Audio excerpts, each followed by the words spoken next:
मुक्तिको लागि मृत्युसँग खेल्ने जेन्जी हामी हो। हामी खेल्छौँ। सिंहदरबार चलाएको रेकर्ड ओखलढुङ्गा जेन्जीले छ भने आउनुहोस्, मलाई पक्रिनुहोस्। आज न्यायालयमा चाहिँ आगो लागेको प्रमाणहरू छ भने मलाई पक्रिनुहोस्। होइन भने जसले आगो लायो, जसले नराम्रो करतुत गर्यो, उहाँहरूलाई छानबिनको दायरामा ल्याउनुहोस्, हत्याराहरूलाई छानबिनको दायरामा ल्याउनुहोस्। तपाईँहरूको ओखलढुङ्गाबाट जेन्जीको तर्फबाट उम्मेदवारी हुन्छ के हुन्छ? हाम्रो ओखलढुङ्गामा जेन्जीको तर्फबाट उम्मेदवारी निश्चित छ। यो मानेमा हामीले उम्मेदवारलाई लिएर जिल्ला जाने क्रम पनि हामीले प्लानिङ गरेको छौँ, एउटा सेड्युल बनाएको छौँ। हाम्रो जेन्जीको उम्मेदवारको ग्यारेन्टी चाहिँ म कसरी लिन सक्छु भने हाम्रो जेन्जीको उम्मेदवार चाहिँ प्रत्याशी भएर जाँदै गर्दा भोलि चुनावमा हामी विश्वास गर्ने मान्छे, चुनावको पक्षको मान्छे, चुनावको हामी परिणाम स्वीकार्छौँ। भोलि हाम्रो जित या त हार जे पनि हुन्छ, चुनाव कसले देखेको छ, यो हुँदै गर्दा हामी चुनाव स्वीकार्छौँ। हामी चुनावमा हाम्रो उम्मेदवार उठाउँछौँ, हामी साथ सहयोग गर्छौँ।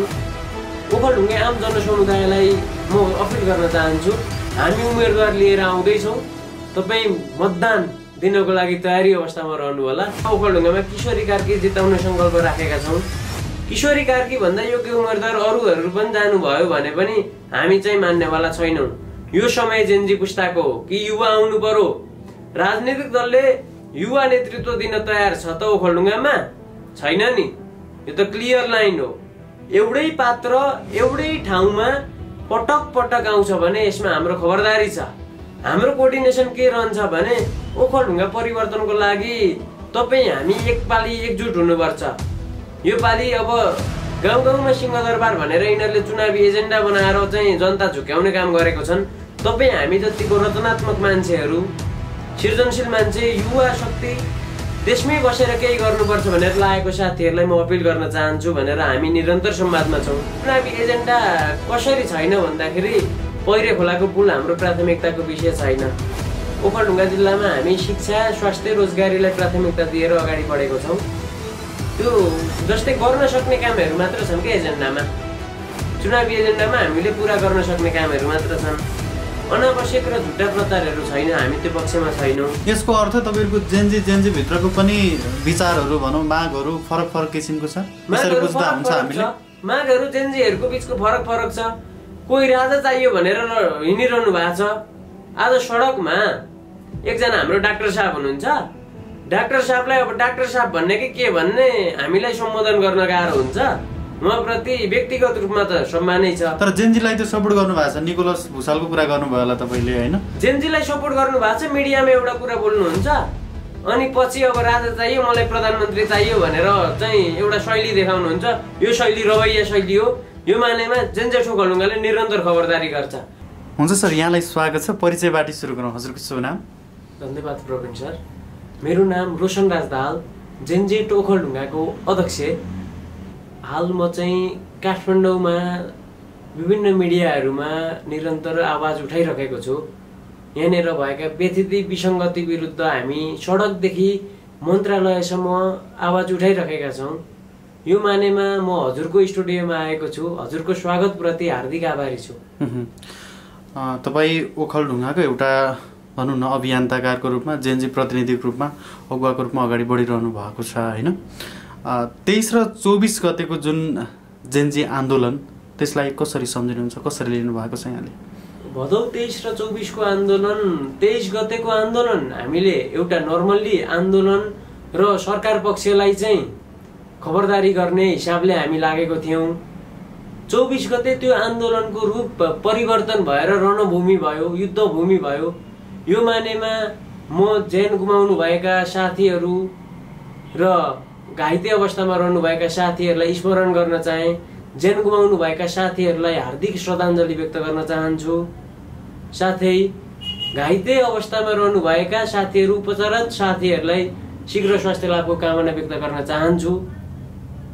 यो मानेमा म यसरी मिडियाबाट बोल्दै गर्दा मैले मेरो साथीहरूलाई ओखलढुङ्गाको घाइतेहरू, काठमाडौँ आन्दोलन पर्नुभएको साथीहरूलाई जिल्ला प्रशासन कार्यालय ओखलढुङ्गा मार्फत, मेरो सर्कल मार्फत मैले चाहिँ उहाँहरूलाई राहत दिलाउनको लागि अपिल गरिरहेको छु।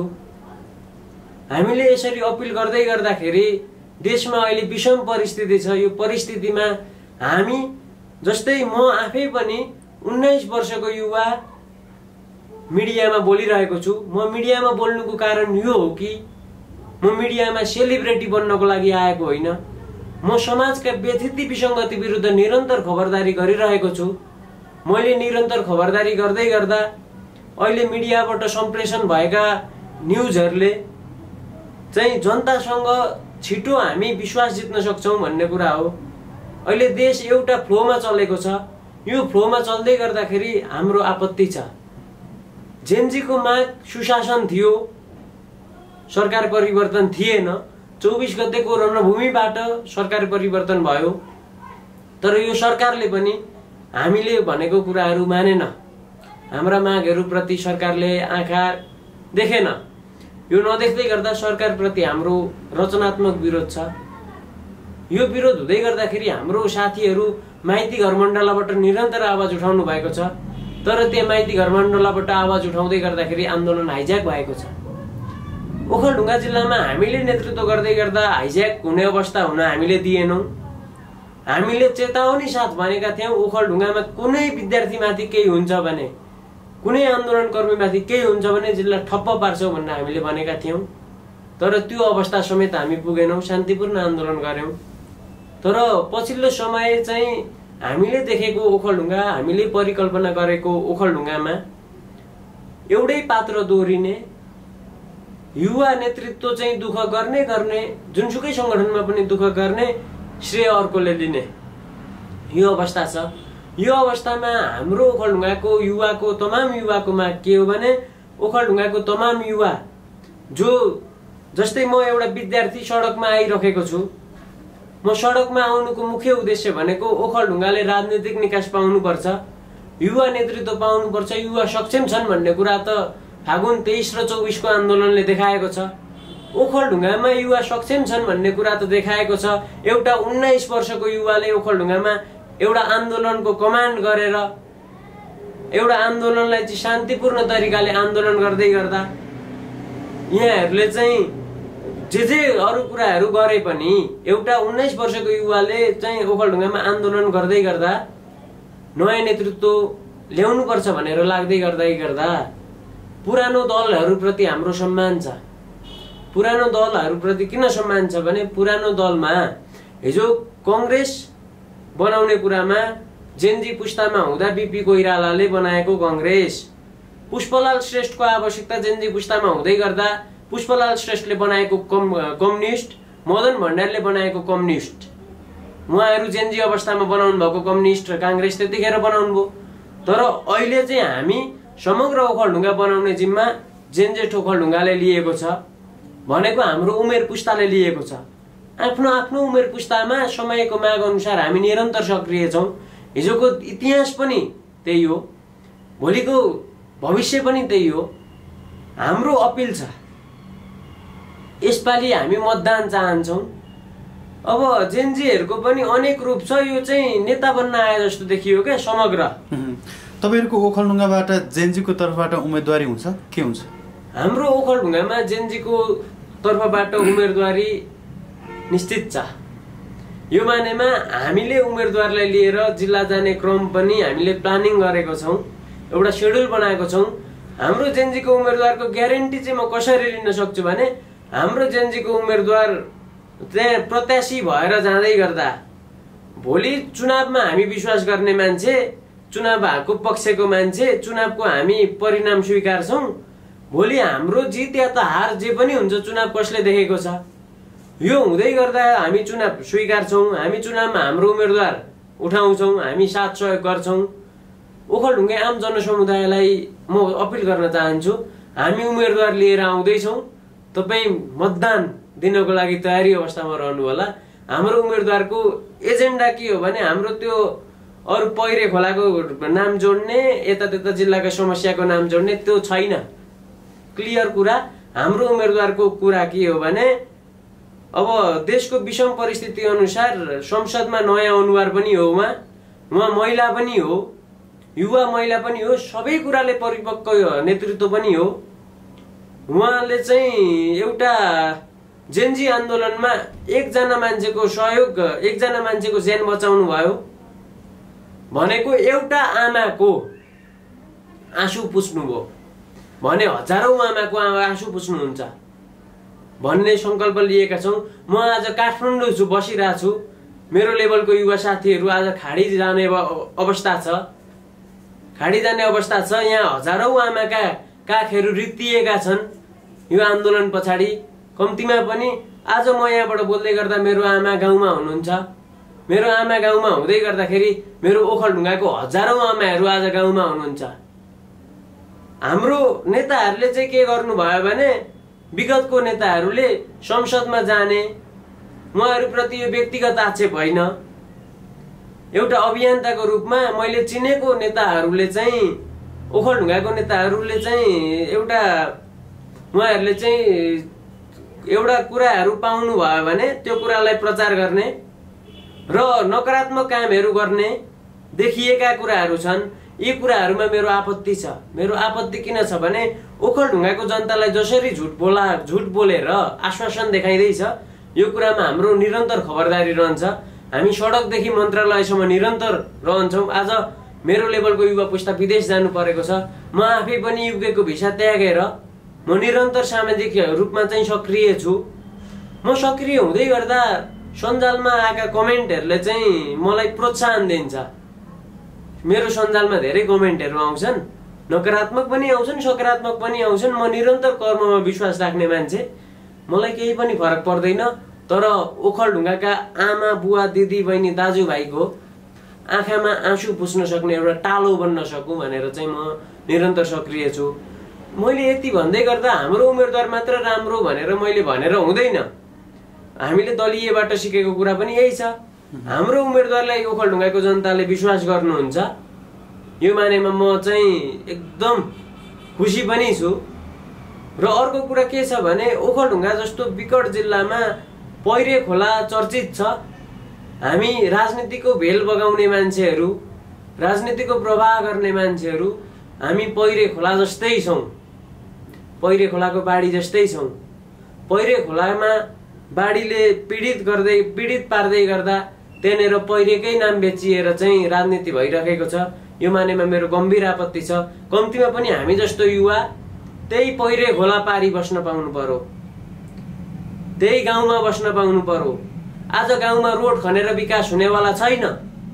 आज गाउँमा स्वास्थ्य, शिक्षा, रोजगारी, उद्यमशीलता यी कुराहरूको विकास चुनावी एजेन्डामा मात्र लेखिन्छ। आज गाउँघर रित्तो छन्। मेरो लेभलको साथीहरू, मेरो उमेर पुस्ताको साथीहरू आज खाडीमा गएर चाहिँ अर्काको देशमा रगत पसिना बगाउन त न कसलाई मन थियो, ओखलढुङ्गामा श्रम गर्न मन थियो होला नि त साथीहरूलाई। र अर्को कुरा के छ भने आज म सडकमा बोल्दै गर्दाखेरि म ओखलढुङ्गाको हाम्रो पुस्ताको आवाज बोलेको हो। नितान्त मलाई गलत भन्ने मान्छेहरूलाई यही टिभी शो मार्फत, यही अन्तर्वार्ता मार्फत म धन्यवाद भन्दै आएको छु। मलाई प्रोत्साहन मिल्ने कुरा पनि भयो। सिधा प्रश्नको सिधा उत्तर दिनु होला हैन। तपाईहरुको उम्मेदवारी भइरहँदाखेरि जमानत जफात हुने पनि सम्भावना छ, किनकि त्यहाँ ओखलढुङ्गाको राजनीतिक अवस्था देखिरहनु भएको छ, बुझिरहनु भएको छ हैन। लामो समयदेखि कांग्रेसको, एमालेको ठुल्ठुला राजनीतिक दलको एउटा पकेट क्षेत्र जस्तै बन्यो ओखलढुङ्गा हैन। त्यही भएर त्यसले मुहार पनि फेर्न सकिरहेको छैन। कस्तो व्यक्ति आउँदै हुनुहुन्छ ताकि ओखलढुङ्गाका जनताले चाहिँ जेनजीले अब चाहिँ परिवर्तन गर्छन् है भनेर कसरी पत्याउने, के छ त आधार? हिजो पनि त गरेकै हो, भोट हालेकै हुन्, गर्छु भन्ने त धेरै भए, तर के छ त आधार? तपाईहरुले ओखलढुङ्गालाई कहाँ पलटे गर्ने के छ एजेन्डा तपाईहरुको? त्यस्तो हाम्रो कुरा चाहिँ के छ भने हामी चुनावी नारामा मात्र सीमित हुँदैनौँ। हामी निरन्तर कर्म गरेको कुराहरू ओखलढुङ्गा जनताले चाहिँ देखिरहनु भएको छ। र अर्को कुरा के छ भने जसको समय अनुसार जसको आवश्यकता हो त्यहाँनिर त्यसको नेतृत्व स्थापित हुन्छ। हो, हिजो कांग्रेसको नेतृत्व आवश्यक थियो ओखलढुङ्गामा, एउटा पुस्तामा हिजो कांग्रेसको नेतृत्व आवश्यक थियो, हिजो एमालेको नेतृत्व आवश्यक थियो। आज चाहिँ यो समय छैन। आज भनेको हामीले हिजो संसदमा जिताएर पठाएको मान्छे सक्षम थियो होला, तर उहाँ भन्दा पनि सक्षम मान्छे चाहिँ हामीले अब स्थापित गर्नुपर्छ। हामी जुटेर होइन, हामी फुटेर निरन्तर सहकार्य गरेका छौँ। अहिले हामी फुटेको अवस्था छ। जुट्ने अवस्था छैन। यो मानेमा म सबैलाई जुट्न अपिल गर्छु। हामी चाहिँ अहिले फुटेरै छ क्या, यथार्थ कुरा हो यो। हामी अहिले फुट्छौँ, तर हामी जुट्यौँ भने कङ्ग्रेस एमाले जस्ता राजनीतिक दललाई चाहिँ हामी जमानत जपत भन्ने शब्दको चाहिँ हामी प्रयोग गर्दैनौँ। उहाँहरूले सम्मान साथ विदा गर्न चाहन्छौँ। यो समय हाम्रो हो। यो समय किन हाम्रो हो भने यो समय 21औं शताब्दीमा पनि अहिले हामी गुगलदेखि भूगोलसम्म परिचालित हुने मान्छे, आफै स्वचालित भएर परिचालन गर्न सक्ने मान्छे, नेतृत्व गर्न सक्ने मान्छे। अहिले मेरो गाउँमा एउटा वडा अध्यक्षलाई सिफारिस टाइपिङ गर्न आउँदैन, त्यहाँनिर योग्य वडा अध्यक्ष बनाऊ न। यो हिसाबले हामी लागेको छौँ। हामी ओखलढुङ्गामा प्रतिनिधि सभा सदस्य मात्र होइन, हामी ओखलढुङ्गाको सबै वडा 71 वडा गाउँपालिका नगरपालिका सबैमा हाम्रो चुनावी उपस्थिति हुन्छ। हामी चुनाव चाहन्छौँ। हामी सकेसम्म चुनाव फागुन 21 को चुनाव माघ 26 मा भयो, माघ 21 मा भयो भने ओखलढुङ्गामा हामी दर्ता गर्छौँ, मनोनयन हामी बकाइदा गर्छौँ। र अर्को कुरा के छ भनेपछि फागुन 21 मै भयो भने चाहिँ तपाईहरुको उम्मेदवारी रहँदैन, मनोनयन दर्ता फागुन 21 मा पनि रहन्छ। इन केस एक हप्ताभित्र चुनाव भयो भने हामी तयार छौँ। उम्मेदवारको लागि को तयार हुनुहुन्छ तपाई? उम्मेदवारको लागि म अहिले प्रतिनिधि सभा सांसदको लागि तयारी छैन। म प्रतिनिधि सभा सांसदको प्रत्याशी मेरो आदरणीय दिदी किशोरी कार्की उहाँ उम्मेदवार हो। म उम्मेदवारको प्रस्तावक हो। किनभने दिदी म भन्दा योग्य हुनुहुन्छ।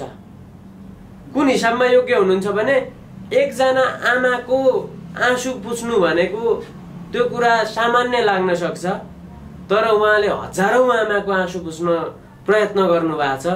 उहाँ आफै पनि पीडित मान्छे हो। उहाँको पारिवारिक अवस्थामा चाहिँ उहाँको बुवा बेपत्ता हुनुहुन्छ। बुवा बेपत्ता हुँदै गर्दाखेरि उहाँले ओखलढुङ्गाका तमाम बुवाहरूको आवाज बोक्नुहुन्छ र त्यो मानेमा काम गर्नुहुन्छ। यो मानेको ग्यारेन्टी हामी लिन चाहन्छौँ। भनेपछि ईश्वरी कार्की हैन त? किशोरी कार्की 100% उहाँको उम्मेदवारी रहन्छ। फागुन 21 मा उहाँ सांसदमा लड्दै हुनुहुन्छ। उहाँको उम्मेदवारी 100% रहन्छ। अर्को कुरा के छ भने जेनजीको अभियन्ता र एउटा कमान्डर या त जिल्ला कमिटी चलाएको हैसियतले प्रस्तावक हामी भित्रकै साथीहरू हुनुहुन्छ। सम्भवतः म आफै हुन्छु। नत्र भने म आफू भइन भने पनि त्यहाँको चुनावी कमान्डर र त्यहाँको निर्णायक रोशनराज दाहाल रहन्छ। हामी यो पालि निर्णायक हौं। यो समय हाम्रो पुस्ताको हो। हिजो जसको आवश्यकता थियो उहाँहरू आउनुभयो, आफ्नो स्वार्थ पूरा गर्नुभयो होला, ठिक छ। हामीले सडकदेखि मन्त्रालय आवाज उठायौं। हामीले अख्तियार अनुसन्धान दुरुपयोग अनुसन्धान आयोगमा पनि हामी गयौं। नक्सलबाट चाहिँ हामी निरन्तर खबरदारी गर्यौं। यो देशको कर्मचारी तन्त्र र नेताहरूको चाहिँ लुटतन्त्रको कारण गर्दाखेरि आज म चाहिँ विदेश नगइकन नेपालमै आवाज बोक्नुपर्छ भनेर म निरन्तर सक्रिय छु। यो देशको कर्मचारीहरूलाई हामी कानुनी दायरामा ल्याउनको लागि निरन्तर प्रयत्न गर्छौं। यो प्रयत्न हामीले मात्र गरेर हुनेवाला चाहिँ छैन। यो प्रयत्न गर्नको लागि किशोरी कार्की जतिको मान्छे हामीले ओखलढुङ्गामा उठायौं भने भोलि हाम्रो आवाज सुन्नुहुन्छ। भोलि जनताको आवाज सुन्नुहुन्छ। हामी जनताको घर दैलो कार्यक्रममा आउँदै गर्दाखेरि हामी माथि धेरै प्रश्न छन्। ती प्रश्नको जवाब हामी दिन सक्छौं। किनभने म त एउटा स्वतन्त्र नागरिकको हैसियतले म कन्भिन्स गराउन सक्छु।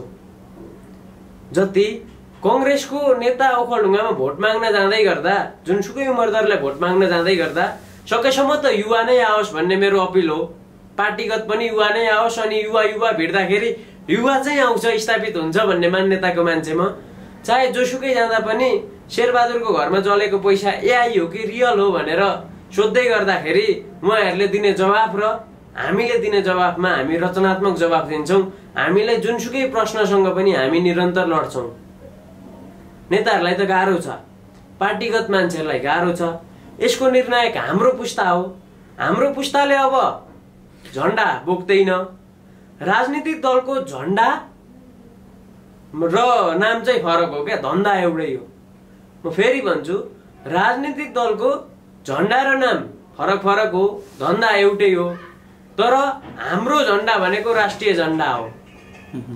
हामी राष्ट्रको लागि एकपटक ओखलढुङ्गाबाट जुटौँ, आफ्नो ठाउँबाट जुटौँ भनेर हामी लाग्दै गर्दा गाउँ गाउँमा सिंहदरबार भनेर भने राजनीतिक दलले गाउँ गाउँमा सिंहदरबार भनेर त भनेको देखियो।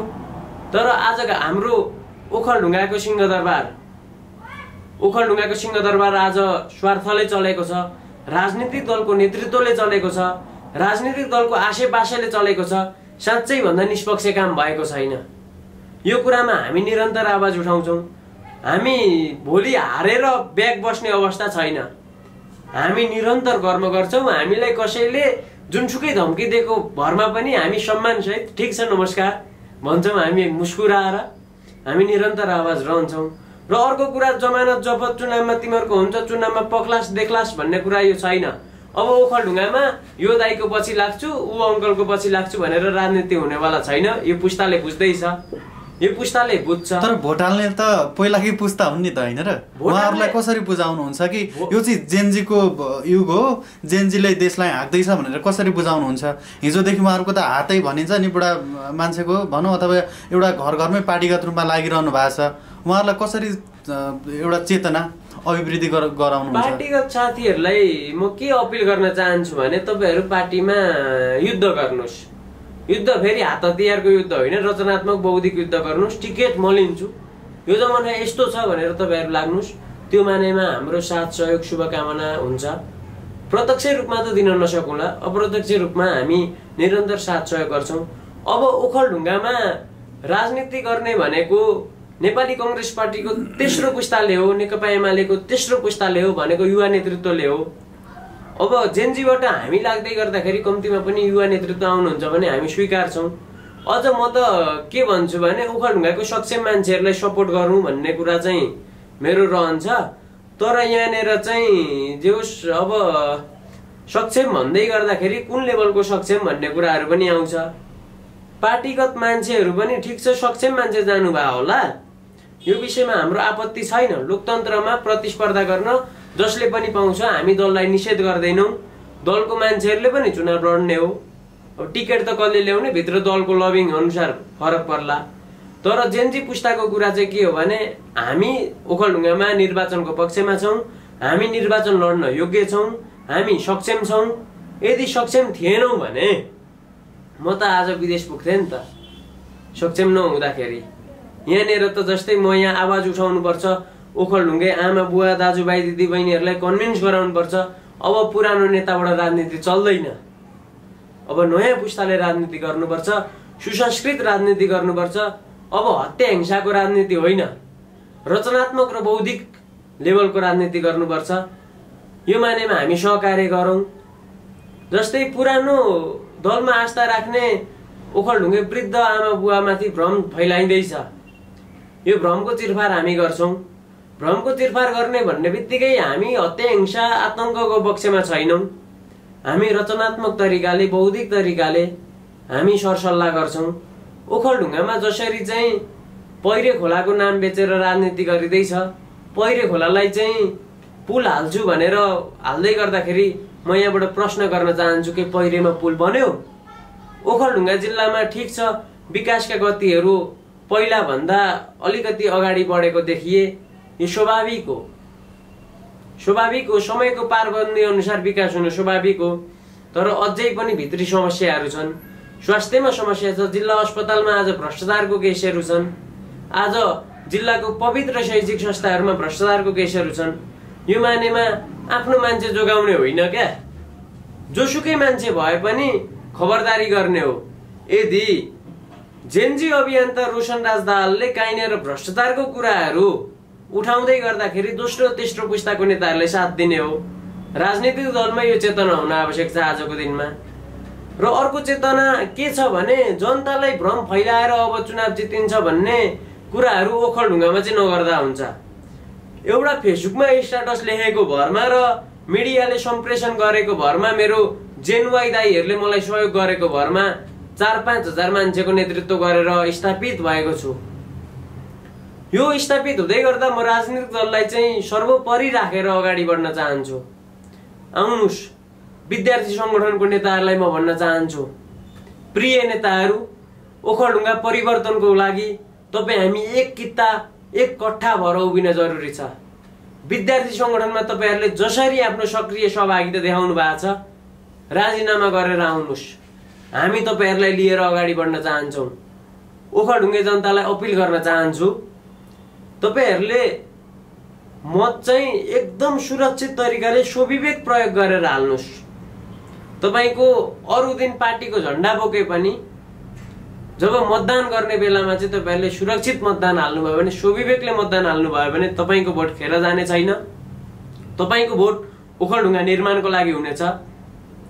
जस्तै अर्को जेनजीलाई अहिले के छ भने, यी कुन लोकबाट आएका यिनीहरूले के चाहिँ गर्छन्, यी केटाकेटी आलो काँचो यो भन्ने कुरा छ। आलो काँचो भन्दै गर्दाखेरि यसमा हाम्रो आपत्ति छ। आलो काँचो थियौँ भने हामी 4-5 हजार मान्छेको नेतृत्व गर्न सक्दैनथ्यौँ। हामी त नेतृत्व गरेर आयौँ। अब एक सुनकोशी गाउँपालिकाबाट 1 भोट, चम्पादेवीबाट 1 भोट, यसै गरी एक जना मान्छेले, जस्तै प्रत्येक गाउँपालिका प्रत्येक वडाबाट 1 भोट दिँदाखेरि पनि हाम्रो भोट त बढ्दै बढ्दै जान्छ नि त, सङ्ख्या बढ्दै जान्छ। म हार्दिक अनुरोध सहित अपिल गर्न चाहे, प्रिय वृद्ध आमा बुवा, दाजुभाइ दिदीबहिनी, हिजो जेनजीमा म जस्तै, तपाईँका छोराछोरी जस्तै, नाति नातिना जस्तै युवा विद्यार्थी मारिएका छन्। यी मारिनु भनेको तपाईँ हाम्रै छोराछोरी, मेरै पुस्ताको साथीहरू मारिनु हो। इभन तपाईँकै छोराछोरी मारिनु सरह हो। अब पनि हामी सुध्रेनौँ भने ओखलढुङ्गाले परिवर्तन कहिल्यै पनि गर्दैन र नेपालले परिवर्तन कहिल्यै पनि त्यो परिवर्तनको बाटोमा लाग्दैन। मैले यति भनिरहँदाखेरि तपाईँहरूले बुझिसक्नु भयो, ओखलढुङ्गामा अब चाहिँ मत परिवर्तन गर्नुपर्छ, नेपालमै मत परिवर्तन गर्नुपर्छ। प्रत्यक्ष निर्वाचित 5 वर्षको कार्यकारी प्रधानमन्त्री ल्याउनुपर्छ।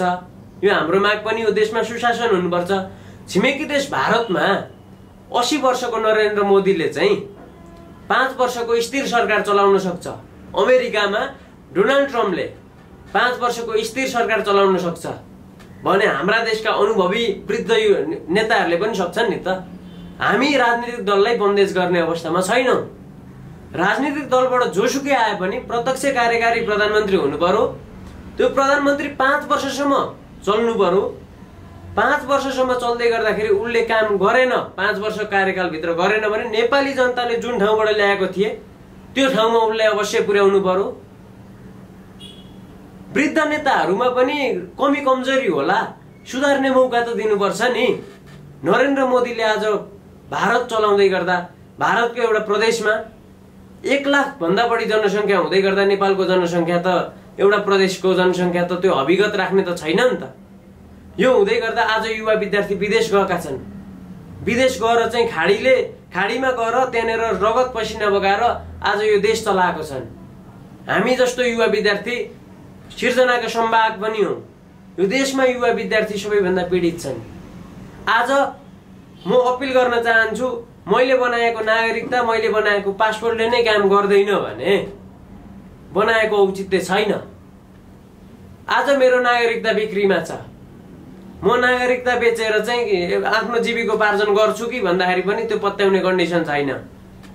किन छैन भने बढ्दै गएको महँगी, जनआन्दोलन, हडताल, यी कुराहरूले हामी धेरै पछि परेको छौँ। देशमा आन्दोलन गरेर हुनेवाला केही पनि छैन। खाने भनेको भाटा हो, हुने भनेको घाइते हो। ज्यान जाला, मरेर पनि देशमा परिवर्तन छैन। 76 जना देशको जनशक्ति मर्दै गर्दाखेरि उहाँहरू एक-एकवटा क्षेत्रमा त निपुण हुनुहुन्थ्यो होला नि त, योग्य हुनुहुन्थ्यो होला नि त। तर यो देशमा हामी सबैले आफ्नो आफ्नो काम गर्यौँ भने चाहिँ परिवर्तनको ढुटी बोकेर हामी जस्तो युवा अगाडि बढ्दै गर्दाखेरि सबैजनाले साथ सहयोग दियौँ भने ओखलढुङ्गाबाट मात्र होइन, समृद्ध नेपाल, सुखी नेपाली त्यतिखेर बन्छ क्या। चुनावी नारामा बनाएर मात्र हुँदैन। ओखलढुङ्गामा अन्य राजनीतिक दलसँगको सहकार्य हुन्छ कि हुँदैन तपाईँको? के छ, कसरी अगाडि बढ्ने? ओखलढुङ्गामा अन्य राजनीतिक दल भन्नाले नयाँ शक्तिहरूसँग हामी निरन्तर संवादमा छौँ। पुरानो दलको पहिलो नेतालाई नमस्कार गरेर सम्मान नयाँ शक्ति भन्नाले रासोपातिर भन्दै गर्दाखेरि रासोपाको उम्मेदवार आफ्नै हुनुहुन्छ, हाम्रो उम्मेदवार पनि हुनुहुन्छ। हामी उहाँहरूसँग उम्मेदवारीको हिसाबमा लबिङ गर्दैनौँ। मैले अघि पनि जोडे त, स्वतन्त्र उम्मेदवारी रोशन राज दाहालले ओखलढुङ्गाबाट चुनाव लड्न पाउने प्रावधान छ भनेको म जस्तो दूरदराजको नागरिकले पनि चुनाव लड्न पायो। तर क्राइटेरिया, त्यहाँभित्रको क्राइटेरिया पुरा गर्नु पर्यो। त्यो क्राइटेरिया पुरा गरेको हाम्रो उम्मेदवार किशोरी कार्की हुनुहुन्छ। किशोरी कार्कीलाई हामीले जिताएर पठाउँदै गर्दै गर्दा जेन्जीको अभिभाराहरू पुरा हुनु भनेको ओखलढुङ्गाको हाम्रो पुस्ताको प्रतिनिधित्व हुनु हो, एउटा त्यसरी बुझौँ। र अर्को कुरा, जनताको प्रतिनिधित्व साँच्चीकै जनप्रतिनिधि भनेको ट्याग लाग्ने कुरामा जनप्रतिनिधि हुन योग्य मान्छे पनि हो। अर्को कुरा, नयाँ दलको नेताहरूसँग हामी संवादमा छौँ, तर चुनावी तालमेल गरेर जाने संवाद छैन। पुरानो दलको नेताहरू, पहिलो पुस्ताको नेताहरूलाई हामी नमस्कार सिवाय केही पनि भन्न सकेनौँ। दोस्रो पुस्ताको नेताहरूसँग हामी कोअर्डिनेसनमा छौँ, तेस्रो पुस्ताको नेताहरूसित कोअर्डिनेसनमा छौँ। हाम्रो कोअर्डिनेसन के रहन्छ भने ओखलढुङ्गा परिवर्तनको लागि तपाईँ हामी एकपालि एकजुट हुनुपर्छ। यो पालि अब गाउँ गाउँमा सिंहदरबार भनेर यिनीहरूले चुनावी एजेन्डा बनाएर चाहिँ जनता झुक्याउने काम गरेको छन्। तपाईँ हामी जतिको रचनात्मक मान्छेहरू, सृजनशील मान्छे, युवा शक्ति, देशमै बसेर केही गर्नुपर्छ भनेर लागेको साथीहरूलाई म अपिल गर्न चाहन्छु भनेर हामी निरन्तर संवादमा छौँ। चुनावी तालमेल भनेको त्यो प्राविधिक विषय हो, चुनावको बेलै थाहा हुन्छ। अहिले तत्काल हामी ग्यारेन्टी लिन सक्दैनौँ। त्यही भन्नुहुन्छ। के छ अब कहिलेदेखि यो चुनावी अभियानमा अगाडि बढ्ने के छ प्लान? चुनावी अभियानमा हामी ओखलढुङ्गा निस्कने सरसल्लाह भएको छ। यो विषयमा म उम्मेदवारज्यूसँग पनि प्रत्यक्ष छलफलमै छु। हामी ओखलढुङ्गा जाँदै गर्दाखेरिको केसमा ओखलढुङ्गाको व्यथिति विसङ्गति विरुद्ध हामी निरन्तर यहाँबाट पनि आवाज उठाएर जाँदैछौँ। हामी चुनावी एजेन्डाहरू चाहिँ त्यति धेरै हाम्रो छैन। क्लियर कुरा, हाम्रो चुनावी एजेन्डा धेरै एजेन्डै नभए त कसरी चाहिँ नागरिकलाई बुझाउनुहुन्छ के? जस्तै चुनावी एजेन्डा कसरी छैन भन्दाखेरि पैरे खोलाको पुल हाम्रो प्राथमिकताको विषय छैन। ओखलढुङ्गा जिल्लामा हामी शिक्षा, स्वास्थ्य, रोजगारीलाई प्राथमिकता दिएर अगाडि बढेको छौँ। त्यो जस्तै गर्न सक्ने कामहरू मात्र छन् क्या एजेन्डामा। चुनावी एजेन्डामा हामीले पुरा गर्न सक्ने कामहरू मात्र छन्। अनावश्यक र झुटा प्रचारहरू छैन, हामी त्यो पक्षमा छैनौँ। सङ्गठन चाहिँ कस्तो छ तपाईँको? कतिको बलियो छ? कतिजना हुनुहुन्छ? करिब के छ अनुमान? सङ्गठन कतिको बलियो छ भन्ने कुरा त हाम्रो आन्दोलनले पनि देखाएको छ। र आन्दोलनमा लाग्ने सबै साथीहरूको मनसाय बुझ्दाखेरि यसपालि ओखलढुङ्गामा नेतृत्व परिवर्तन गर्नुपर्छ भनेर लाग्नु भएको छ। यो विषयमा सङ्गठनको कुरा चाहिँ के छ भने हामी अगाडि बढ्दै गर्दा हाम्रो कार्य समितिमा एक वडा ओगट्ने हिसाबले हामी सबै वडामा हामी सबल छौँ। हामी वडामा सबल छौँ, हामी पालिकामा सबल छौँ, हामी जिल्लामा सबल छौँ। मैले तपाईँलाई अघि पनि भने हाम्रो चुनावमा हाम्रो सहभागिता निरन्तर हुन्छ, किनभने हामी सडक सङ्घर्षबाट उदाएको व्यक्ति हो। र अहिले ओखलढुङ्गामा एउटा भ्रम के छ भने जेन्जी अभियन्ताहरूमाथि प्रश्न गर्छन्, यो कुन लोकको मान्छे हो, यो कहाँबाट आयो, के गर्यो, यसको विचार के हो? हाम्रो विचार क्लियर छ। हामी एउटा उमेर पुस्ता हौँ, हामीले यो देशमा सुशासन चाहेका छौँ, हामीले यो देशमा कर्मचारी तन्त्रको जालो फोड्ने उपाय निकालेका छौँ। यो देशमा कर्मचारी भ्रष्ट भए यो देशमा हामीले चाहेको सुशासन हो। हामी सुशासनको पक्षमा खबरदारी गर्छौँ। हामीले सुशासनको पक्षमा खबरदारी गरेनौँ भने आज मसँगै पढेको साथी, विदेशमा भएको साथी, आज उसको दुःख परिश्रम म बुझ्छु। 76 जना शहीदहरूको चाहिँ मलाई सराप लाग्छ। यो देशमा आन्दोलनले परिवर्तन गर्ने एउटा समय थियो। यो देशमा नेतृत्वले परिवर्तन गर्न चाहेको कुरा छिनभरमा सम्भव हुन्थ्यो, तर अहिले छिनभरमा सम्भव हुने तत्कालीन अवस्था म देख्दिनँ। हिजो मदन भण्डारीले बनाएको पार्टी नेकपा एमाले देशको चर्चित पार्टी थियो, राजनीतिक दल थियो। आज एमालेको अभिगत पनि देखियो, कङ्ग्रेसको पनि अभिगत देखियो भनेपछि जेन्जीको पनि देखिँदैछ। 50 वटा भन्दा माथि जेन्जी समूहहरू चलाएको हिसाबले केन्द्रमा म जेन्जीको नेता कोही पनि चिन्दिनँ। म ओखलढुङ्गाको एउटा दूरदराजको जेन्जी युवा पुस्ता म चिन्छु। जेन्जीको पनि गुट उपगुट एउटा विभिन्न फरक छन् नि व्यक्तिहरू, जस्तो यो मिराजको एउटा गुट बेग्लै छ, यता सुदनको एउटा बेग्लै छ, अन्य टिमहरू बेग्ला छन्। हाम्रो ओखलढुङ्गाको चाहिँ कुन टिमभित्र परो के छ, कसरी बुझ्ने? ओखलढुङ्गाले नागरिकले कस्तो खालको जेन्जी हो तपाईँहरू? हाम्रो ओखलढुङ्गाको जेन्जी न त सुदनको हो, न त मिराजको हो, न त रक्षाबमको हो, न त या कुनै दोस्रो शक्तिको हो। हामी ओखलढुङ्गामा आफै स्थापित भएको हो। ओखलढुङ्गामा आन्दोलन गर्ने हुटुटी हामी आफैमा आएको हो। यो भन्दै गर्दाखेरि मेरो प्रिय साथीहरू, म भन्दा पछाडि रहेर सहयोग गर्ने साथीहरूलाई म चाहिँ एकदमै सम्मान गर्न चाहन्छु, जसको नेतृत्व मैले गरेँ। मैले नेतृत्व गर्दै गर्दाखेरि मेरो निर्णय यो छ, हामी एकदम स्वतन्त्र नागरिक हो। हामी केन्द्रमा कसैलाई चिन्दैनौँ, प्रदेशमा कसैलाई पनि चिन्दैनौँ। तर यो भन्दै गर्दा चिन्नुपर्ने मान्छेहरू पनि छन्। हाम्रो विचार जोसँग मिल्छ हामी त्यसलाई चिन्छौँ। तपाईँ यसरी बुझ्नु, हाम्रो विचार जोसँग मिल्छ हामी यसरी बुझ्छौँ। मेरो अननीय मित्र प्रवेश दाहाल, मेरो प्रवेशजीको मुद्दासँग एकदमै सहमति छ। प्रवेशजी र हाम्रो मुद्दा एउटै हो। यसको अर्थ तपाईँहरूको जेन्जी भित्रको पनि विचारहरू भनौँ, मागहरू फरक फरक किसिमको छ। मागहरू जेन्जीहरूको बिचको फरक छ। कोही राजा चाहियो भनेर हिँडिरहनु भएको छ। आज सडकमा एकजना हाम्रो डाक्टर साहब हुनुहुन्छ। डाक्टर साहबलाई अब डाक्टर साहब भन्ने के भन्ने हामीलाई सम्बोधन गर्न गाह्रो हुन्छ। उहाँप्रति व्यक्तिगत रूपमा त सम्मानै छ। तर जेन्जीलाई त सपोर्ट गर्नु भएको छ। निकोलस भुसालको कुरा गर्नुभयो होला तपाईँले, होइन? जेन्जीलाई सपोर्ट गर्नु भएको छ, मिडियामा एउटा कुरा बोल्नुहुन्छ, अनि पछि अब राजा चाहियो, मलाई प्रधानमन्त्री चाहियो भनेर चाहिँ एउटा शैली देखाउनुहुन्छ। यो शैली रवैया शैली हो। यो मानेमा जेन्जी ओखलढुङ्गाले निरन्तर खबरदारी गर्छ। किनभने हिजो पनि हामी सडकमा आयौँ नि त। म ओखलढुङ्गामा चाहिँ नेतृत्व गर्दै गर्दा अब मलाई सिद्धिचरण नगरपालिकाको मेयर चाहियो भनेर म मेयरसँग लबिङ गर्न जानु, यो कुरामा चाहिँ हाम्रो गम्भीर खबरदारी छ। किन खबरदारी छ भने मैले आफ्नो काम गर्ने हो, जेन्जी पुस्ताको नेतृत्व मैले गर्ने हो। अहिले सिद्धिचरणको नगरपालिकाको मेयरको म प्रत्याशी भयो भने निर्वाचनबाट जानुपर्छ। निर्वाचनै नमान्ने मलाई प्रधानमन्त्री देऊ भनेर त हुनेवाला त केही छैन नि त।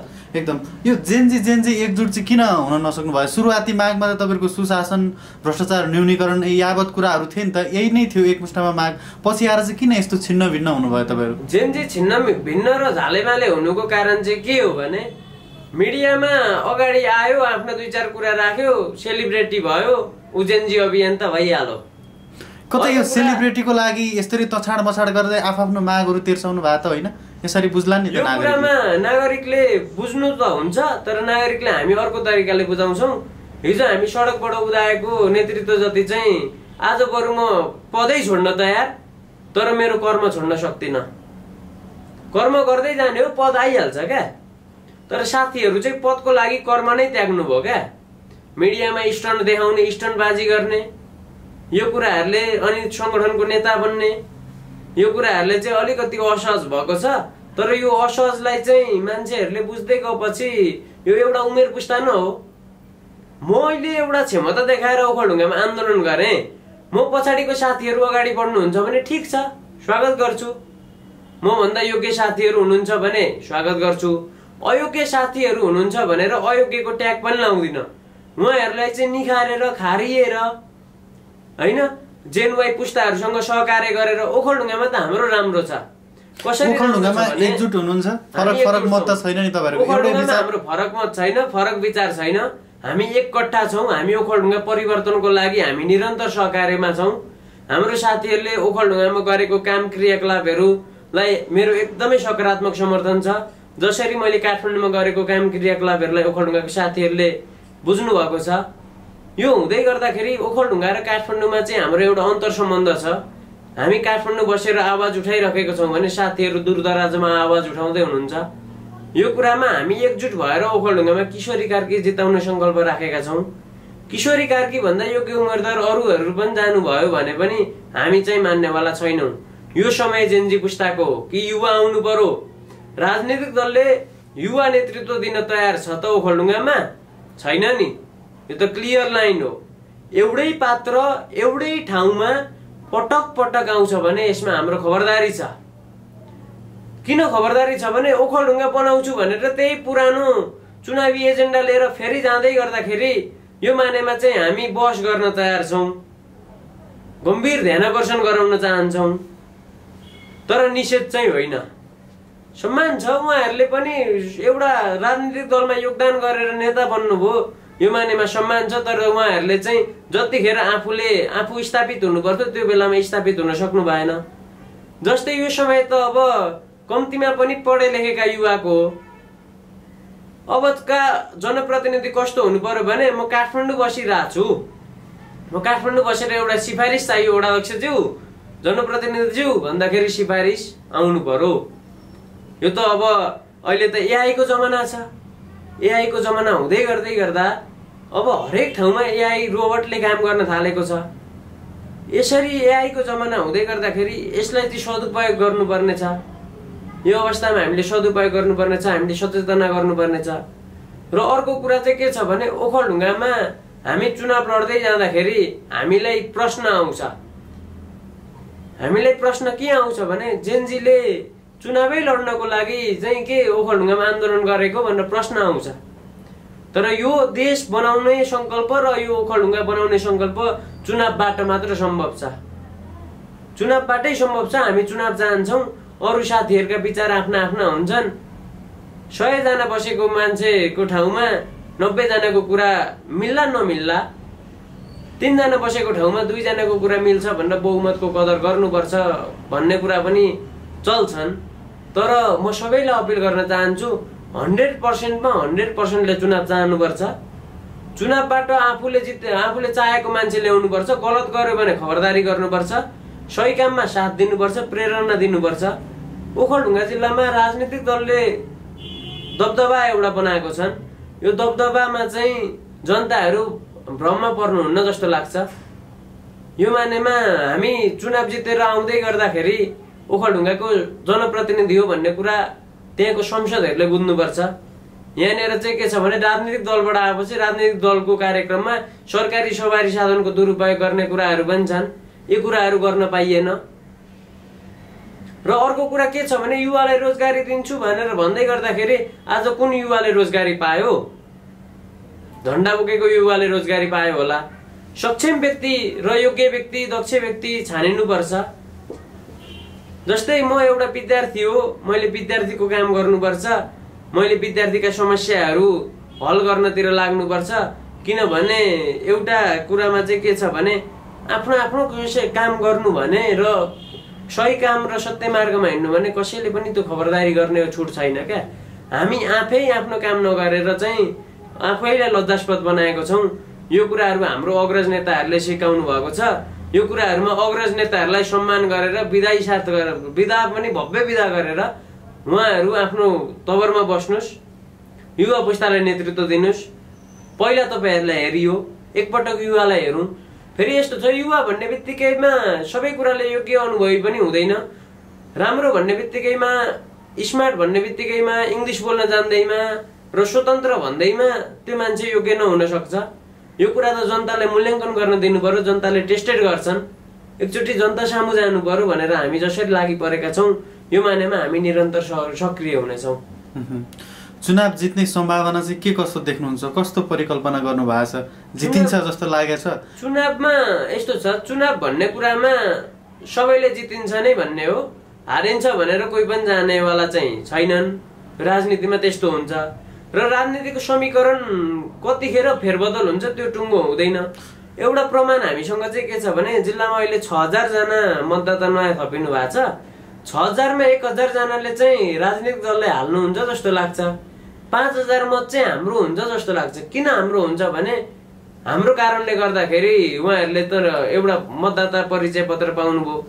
र अर्को कुरा के छ भने उहाँहरूले चाहिँ हामीलाई सपोर्ट गर्ने आधार के छ भने यत्रो आन्दोलन भयो। यत्रो आन्दोलन भएपछि जेनजी पुस्ताले के चाहिँ खोजेको रहेछ, पटक पटक अरूलाई हेरौँ, एकपटक यता हेरौँ न त भनेर बुझ्नुहुन्छ कि जस्तो पनि लाग्छ। ओखलढुङ्गेली नागरिकले जेनजी पुस्तालाई माग गरेकै छन्, यसरी अनुभव गर्नु भएको छ यहाँहरूले? जेनजी पुस्तालाई माग गरेको देखियो। किन देखियो? के आधारमा देख्नुभयो? हामीले आन्दोलन गर्दै गर्दाखेरि हामीलाई गरेको साथ, सपोर्ट, माया, स्नेह, आन्दोलनमा अग्रसर सहभागिता, यी सबै कुराहरूको वृत्तचित्र अध्ययन गर्दै गर्दा र काठमाडौँमा यहाँको नागरिकहरू भेट्दै गर्दाखेरि हाम्रा समस्या यी छन्, हामी दूरदराजको मान्छे भनेर भनेको आधारमा हामीले जे होस् निर्वाचनमा एकपक्षीय रूपले लाग्दै गर्दा हामीलाई जनताको माया पाउँछौँ भन्ने चाहिँ एउटा आधार यही प्रस्तुत गर्न चाहे। जेनजीहरूले यो बुझ्या छन् कि छैनन् होला? जस्तो नागरिकको भेडेदेखि लिएर तल बेसीसम्मको ती नागरिकको पीडा, मनोभाव, बुझ्न सकेका छन्। तपाईँहरू काठमाडौँमा बसेर आफू एक किसिमले योजना बनाइरहँदाखेरि त कतिपयलाई त थाहा नै छैन कि जेनजी के हो होइन, के हो, यसको परिवर्तन के चाहिरहेछ, यसले हाम्रो माग पुरा गर्छ गर्दैन, यस्तो छ। ती खालका नागरिकलाई कसरी समेट्नुहुन्छ नि? यस्तो छ, उहाँहरूलाई हामी घर दैलो कार्यक्रममा प्रत्येक घर घर पुग्ने हाम्रो सङ्कल्प छ। सबै स्थानीय तहमा पुग्न सक्ने सबै स्थानीय तहमा पुग्न सक्ने सङ्कल्प हो। त्यही अनुसार तयारी गरियो। त्यही अनुसार तयारी छ। तर तपाईँहरूको अहिलेसम्म उम्मेदवारी नै टुङ्गो लागिसकेका छैन। कता अर्को तपाईँले भनेको जुन व्यक्ति त्यो कुराहरू गर्न मिल्छ मिल्दैन, उज्यालो नेपालतिरको कुरा पनि आइरहेछ, यस्तो भयो भने त डामाडोल हुन्छ नि त। यस्तो छ, उहाँ सर्वप्रथम जेनजी अभियन्ता हो, उज्यालो नेपाल वैकल्पिक शक्ति हो। वैकल्पिक शक्तिले हामीलाई साथ दिनुभएको छ। यो कुरामा हामीलाई साथ दिनुहुन्छ भने हामी जोसँग पनि सहकार्य गर्न तयार। उहाँहरूको उम्मेदवारीको केसमा चाहिँ के छ भने यो विषयमा हाम्रो नेतृत्वभन्दा सक्षम मान्छे आउनुहुन्छ भने पनि हामी स्वागत गर्न तयार। तर एउटा आपत्ति चाहिँ के छ भने हामीले गरेको विश्वास पात्रले विश्वासघात गर्न पाउने छुट छैन। युवा विद्यार्थीको आवाजमा चाहिँ एउटा योगदान गरेको मान्छेहरू आउनुहुन्छ भने हामी सहकार्य गर्न तयार। र अर्को कुरा के छ भने जेनजी ओखलढुङ्गाबाट किशोरी कार्कीको उम्मेदवारी 100% हो। जेनजी अभियन्ता भनेरै हुन्छ, यसको ग्यारेन्टी हामी लिन्छौँ। भनेपछि युवा आउने भनेपछि त अरू राजनीतिक दल, पुराना राजनीतिक दलहरू छन् नि, त्यहाँबाट आयो भने पनि स्वीकार्नुहुन्छ? राजनीतिक दलको युवा पनि कुन लेभलको युवा छ भन्ने कुरा हो। युवा नेतृत्व आउनुहुन्छ भने हामी हाँसी हाँसी स्वीकार्न तयार। तर त्यो युवा आएपछि चाहिँ हामी एउटा सर्वदलीय बैठक, अब सर्वदलीय नै भयो, स्वतन्त्र उम्मेदवारका प्रत्याशीहरू, प्रस्तावक, समर्थकहरू हामी जिल्लामा भेला गर्छौँ। भेला गरेर सर्वपक्षीय व्यक्तिहरू, उम्मेदवार, प्रत्याशी सबैजना बसेर उहाँहरूको एजेन्डा सुन्छौँ। उहाँहरूले विगतमा गरेका कामहरू, वर्तमानमा गरेका गतिविधिहरू, भविष्यमा गर्न सक्ने क्षमताहरूको अभिवृद्धि के कसरी बढाउनु भएको छ, कोसँग कसरी सहकार्य गर्नु भएको छ, लबिङ कसरी गर्नु भएको छ, उहाँको पहुँच के कति छ, यी कुराहरूमा हामी एउटा क्राइटेरिया बनाएर हामी सल्लाह गर्छौँ। हामीले सल्लाह गर्दै गर्दा युवा नेतृत्व आउनुपर्छ भनेर चाहिँ हामीले प्रोत्साहन दिने हो। अब उहाँहरू त योग्य नलाग्न सक्छ। यो हुँदै गर्दाखेरि जेनजी ओखलढुङ्गा चाहिँ चुनावबाट बाहिरिने अवस्था छैन। हामी युवा नेतृत्वकै माग गर्छौँ। युवा नेतृत्व एउटा क्षमता भएको युवा नेतृत्व पार्टीबाट आउनुहुन्छ भने पनि ठिक छ। उहाँको पार्टी चलाउने मान्छे गलत होला, तर उहाँ त गलत हुनुहुन्न भने त्यो पनि सोच्न सकिन्छ। त्यो चाहिँ चुनावको बेला सोच्ने कुरा हो। अहिले तत्कालै चाहिँ अब युवा हो भन्दैमा पनि विचार गर्नुपर्छ। त्यही अनुसार लागिरहनु भएको, त्यही अनुसार हामी तयारी बनाएर लागिरहेका छौँ।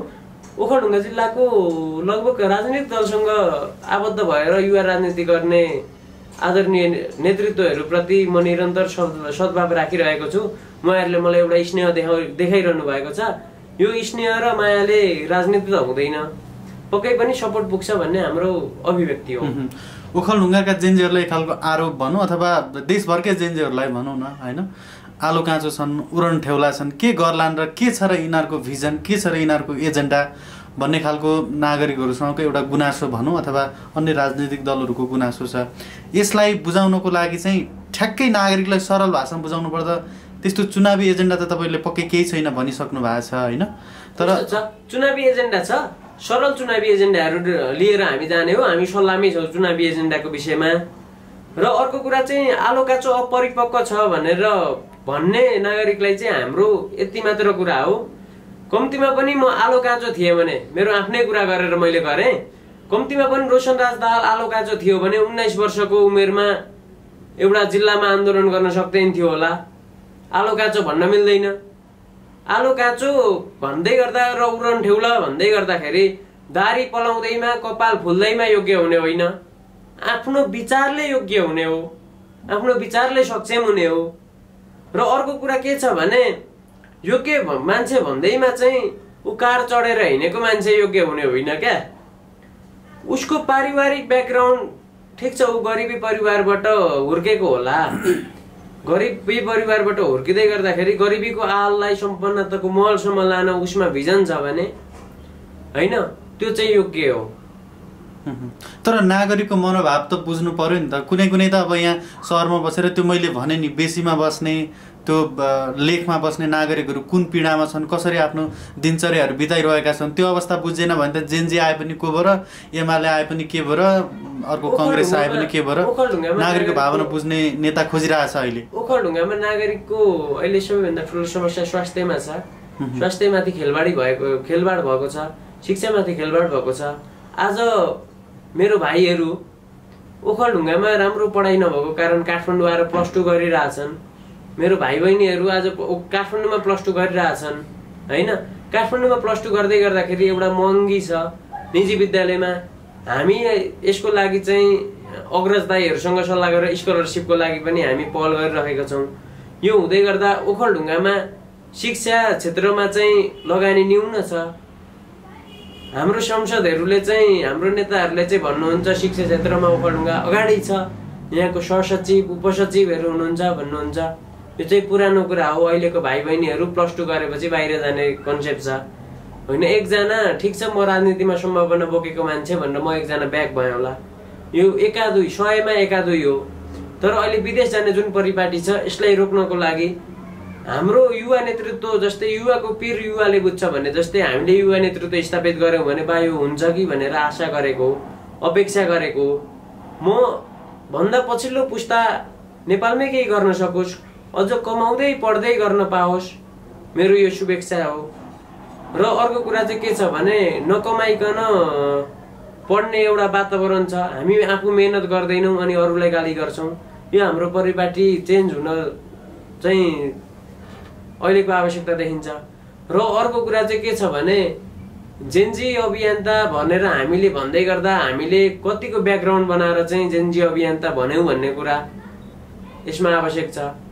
जस्तै हिजो ओखलढुङ्गामा मैले एउटा आन्दोलन गरेँ, आन्दोलन गरिसकेपछि त्यहाँबाट म स्थापित भएँ, त्यहाँबाट म आफूलाई परिपक्व ठान्न थालेँ होइन। म परिपक्व ठान्न थाल्दै गर्दाखेरि भोलि जिल्लाले मबाट त आशा अपेक्षा गरेको छ। यो आशा अपेक्षा गर्दै गर्दाखेरि ओखलढुङ्गामा चाहिँ हामी एकजुट हुनुपर्छ, शान्तिपूर्ण आन्दोलन गर्नुपर्छ। नगरपालिका प्रशासनिक कुराहरूमा शासक प्रशासक होसियार भनेर नारा लाउनुपर्छ, तर नगरपालिका जलाउने कुराहरू हामीले गर्नु हुँदैन। भोलि हामी त्यहाँ गएर नेतृत्व गर्ने हो भनेर हामीले कन्भिन्स गराएको हो यो विषयमा। तपाईँको अहिले केन्द्रमा 50वटा जेनजी हुँदै गर्दा ओखलढुङ्गामा जेनजी अभियन्ता हामी भएर एउटा आन्दोलन गऱ्यौँ। अहिले जेनजीलाई सरकारले पक्राउ गरिराखेको छ। सरकारले सोध्छ भने जेनजी को हो, असली जेनजी को हो भनेर सोध्छ भने ठिक छ, कारबाही गर्नु हामी हो। मुक्तिको लागि मृत्युसँग खेल्ने जेनजी हामी हो, हामी खेल्छौँ। सिंहदरबार जलाएको रेकर्ड ओखलढुङ्गा जेनजीले छ भने आउनुहोस्, मलाई पक्रिनुहोस्। आज न्यायालयमा चाहिँ आगो लागेको प्रमाणहरू छ भने मलाई पक्रिनुहोस्। होइन भने जसले आगो लायो, जसले नराम्रो करतुत गर्यो उहाँहरूलाई छानबिनको दायरामा ल्याउनुहोस्, हत्याराहरूलाई छानबिनको दायरामा ल्याउनुहोस् भन्ने मेरो माग छ।